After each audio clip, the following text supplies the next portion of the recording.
आखिर ऐसी क्या वजह है कि भारत में जो कंप्यूटर के अंदर इस्तेमाल होने वाले सीपीयूज होते हैं, प्रोसेसर्स होते हैं, कंप्यूटर प्रोसेसर्स, वो क्यों नहीं बनाए जा सकते? भारत क्यों प्रोडक्शन नहीं कर पा रहा है इन चिप्स का, इन प्रोसेसर्स का, इन कंप्यूटर प्रोसेसर्स का? आखिर ऐसी क्या वजह है कि भारत में टाटा और अंबानी जैसे बड़े बिजनेसमैन भी इंडिया में प्रोसेसर नहीं बना रहे हैं? जी हाँ, प्रोसेसर यानी सेमीकंडक्टर चिप। मोबाइल से पेमेंट करना हो या फिर गाड़ी चलानी हो, लैपटॉप चलाना हो या फिर फ्लाइट से हजारों किलोमीटर की दूरी महज चंद घंटों में तय करनी हो। इतना ही नहीं, आपके घर के टीवी, फ्रिज, वॉशिंग मशीन से लेकर एलईडी बल्ब तक में इसी सेमीकंडक्टर चिप का इस्तेमाल किया जाता है। जी हाँ, बड़ी ही तेजी से डिजिटल होती इस दुनिया में हर तरफ इस छोटे से सेमीकंडक्टर का दखल आपको देखने को मिल जाएगा। लेकिन आपको ये जानकर हैरानी होगी कि जहां हर चीज में सेमीकंडक्टर चिप का इस्तेमाल किया जा रहा है, उस चिप को भारत इंपोर्ट करता है। जी हाँ, वो भी 100% इंपोर्ट करता है, यानी भारत में बनता ही नहीं है ये। यानी जितनी खपत उतना इंपोर्ट। तब सोचिए कि भारत को इसके लिए कितने पैसे खर्च करने होते होंगे, है कि नहीं? लेकिन यहाँ सबसे बड़ा सवाल तो यही है कि आखिर भारत में टाटा, अंबानी, बिरला, अडानी जैसे इतने बड़े बड़े बिजनेसमैनों के होते हुए भी आखिर इंडिया क्यों इस काम में पीछे है? ऐसी क्या वजह है जो इंडिया में सेमीकंडक्टर चिप अब तक नहीं बनाया जा सका है? तो चलिए जानते हैं कि आखिर भारत ने अब तक इस फील्ड में एंट्री क्यों नहीं ली है। दोस्तों, सीधे सीधे बात करें तो आज सेमीकंडक्टर चिप इंडस्ट्री की वैल्यू करीब $600 बिलियन के आंकड़े को भी पार कर चुकी है। और ऐसा क्यों है, शायद अब आपको ये बताने की जरूरत नहीं पड़ेगी। लेकिन ये बड़ी हैरानी की बात है कि इतनी बड़ी मार्केट होने के बावजूद भी इंडिया इस इंडस्ट्री से बाहर है, जबकि शुरुआत से ही अमेरिका, चीन, साउथ कोरिया, ताइवान जैसे गिने चुने कुछ देश इस इंडस्ट्री में अपना दबदबा कायम करने में कामयाब हुए हैं। अब ऐसा नहीं है कि भारत में सेमीकंडक्टर चिप बनाने को लेकर कोशिशें नहीं की जा रही हों, लेकिन ऐसा करना कहने में जितना आसान लगता है, असल में उतना है नहीं। भारत में सेमीकंडक्टर चिप का अब तक ना बनाए जाने को लेकर कई सारे कारण हैं और वजहें हैं। इसमें सबसे पहली वजह है, शायद इसमें सबसे मेन रीजन है इसका एक्सपेंसिव यानी कि महंगा होना। जी हाँ, इतना महंगा कि टाटा, अंबानी भी एक बार सोच में पड़ जाए। अब देखिए, सिर्फ एक बेसिक से चिप मैन्युफैक्चरिंग प्लांट को लगाने में लगभग 8 से 10 बिलियन डॉलर्स का खर्च आता है। जी बिल्कुल। वैसे आपकी तसल्ली के लिए आपको बता दें कि साल 2014 में सैमसंग ने साउथ कोरिया के अंदर एक नया चिप मैन्युफैक्चरिंग प्लांट बनवाया था, जिसे सेटअप करने में कुल $14.7 बिलियन खर्च हुए थे। और जनाब, ये खर्च यहीं तक नहीं रुकते कि एक बार प्लांट बैठाया और कमा रहे हैं सालों साल, बल्कि चिप मैन्युफैक्चरिंग की मशीनों को हमेशा अपडेटेड भी करते रहना पड़ता है। अब टेक्नोलॉजी किस तेज़ी से आगे बढ़ रही है और ये कितनी तेज़ी से इसमें अपडेट होते रहना होगा, ये तो आप बखूबी जानते हैं। ऐसे में कंपनियों को भी अपना सेटअप हमेशा अपडेट करना पड़ता है। तो सोचिए, क्या भारत में ऐसी कोई कंपनी है जो किसी नए बिजनेस में इतने रिस्क के साथ इतने पैसे लगाए? आप ये भी जान लीजिए कि इंटेल, सैमसंग और TSMC जैसी कंपनियां अपने चिप मैन्युफैक्चरिंग प्लांट में R&D, प्रोसेस इंप्रूवमेंट और नई फैब्रिकेशन मशीनरी पर ही हर साल 20 से 25 बिलियन डॉलर खर्च करती है। अब भारत में सेमीकंडक्टर चिप नहीं बनाए जाने का दूसरा सबसे बड़ा कारण है एडवांस टेक्नोलॉजी। जी बिल्कुल। अब आप कहेंगे कि भारत तो एडवांस है ही, तो बिल्कुल है। भारत एक डेवलपिंग कंट्री है और ये तरक्की के रास्ते पर टेक्नोलॉजी के साथ बढ़ने की पूरी कोशिश भी कर रहा है। लेकिन फ्रेंड्स, ये कहना भी तो गलत नहीं है कि भारत टेक्नोलॉजी के मामले में अब भी अमेरिका, चीन और जापान जैसे कुछ देशों से बहुत पीछे है।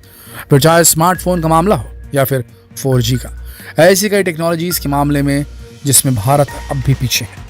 ये तो हमें मान ही लेना चाहिए कि भले ही भारत लेटेस्ट टेक्नोलॉजी की दिशा में तेजी से आगे बढ़ रहा हो, लेकिन रेस में आगे पहुंचने में भी बहुत टाइम है। यानी कि साफ साफ कहें तो भारत में लेटेस्ट टेक्नोलॉजी ना होने की वजह से सेमीकंडक्टर चिप का प्लांट लगाना काफी रिस्की हो सकता है और कोई भी बिजनेसमैन इतना बड़ा रिस्क लेने को शायद ही तैयार हो। अब तीसरी सबसे बड़ी वजह है कंपटीशन।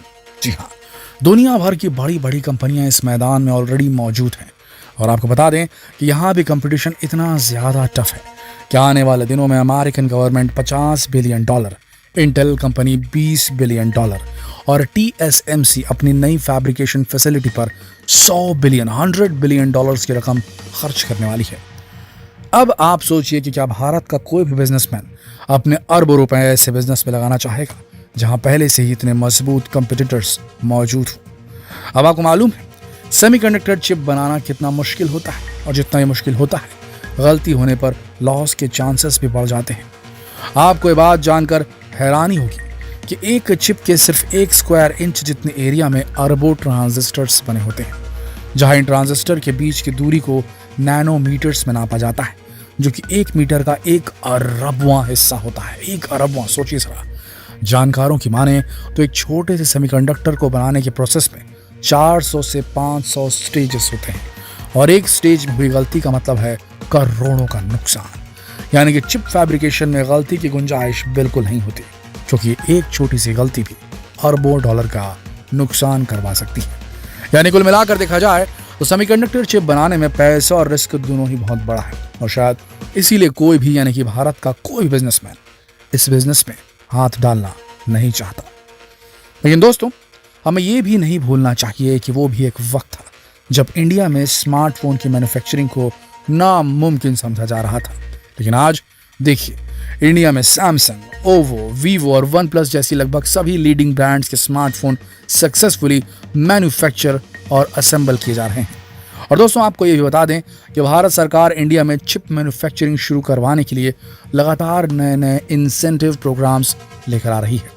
इस इंडस्ट्री को बूस्ट देने के लिए भारत सरकार ने लगभग 76,000 करोड़ रुपए का इन्वेस्टमेंट भी किया है।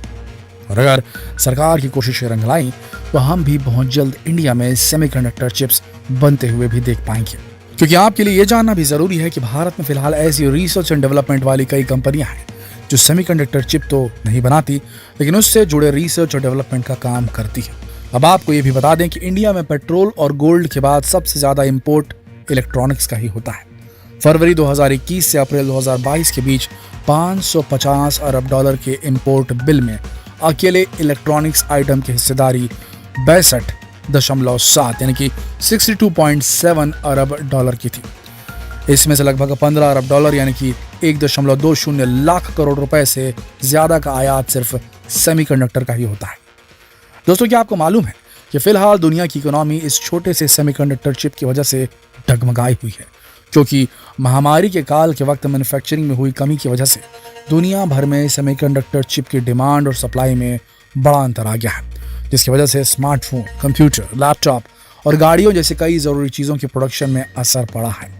व्हीकल कंपनियों को चिप सप्लाई करने वाली कंपनी बॉश भी ये चेतावनी दे चुकी है कि इस पूरे फाइनेंशियल ईयर में सेमीकंडक्टर्स की कमी बनी रह सकती है। वहीं कंप्यूटर चिप निर्माता सैमसंग भी इसकी कमी बनी रहने की चेतावनी दे चुकी है। दोस्तों, इस वीडियो में दी गई जानकारी हमारी अपनी राय नहीं है, बल्कि ये जानकारी इंटरनेट से ली गई है। और इस वीडियो में दी गई इन्फॉर्मेशन आपको कैसी लगी, नीचे कमेंट सेक्शन में लिखकर हमें ज़रूर बताएं, क्योंकि आपका एक भी कमेंट हमारे लिए बहुत वैल्यूबल है। और हाँ, इस जानकारी को अपने दोस्तों के साथ भी शेयर ज़रूर करें, ताकि उन्हें भी मालूम पड़े कि आखिर भारत सेमीकंडक्टर चिप बनाने में अब तक पीछे क्यों है और कितना बड़ा संकट आ चुका है दुनिया पर सेमीकंडक्टर चिप्स की कमी की वजह से। शेयर करें इस न्यूज़ को। कल फिर मिलते हैं एक और दिलचस्प वीडियो में, तब तक के लिए आप सबका इस वीडियो के अंत तक बने रहने के लिए दिल से धन्यवाद।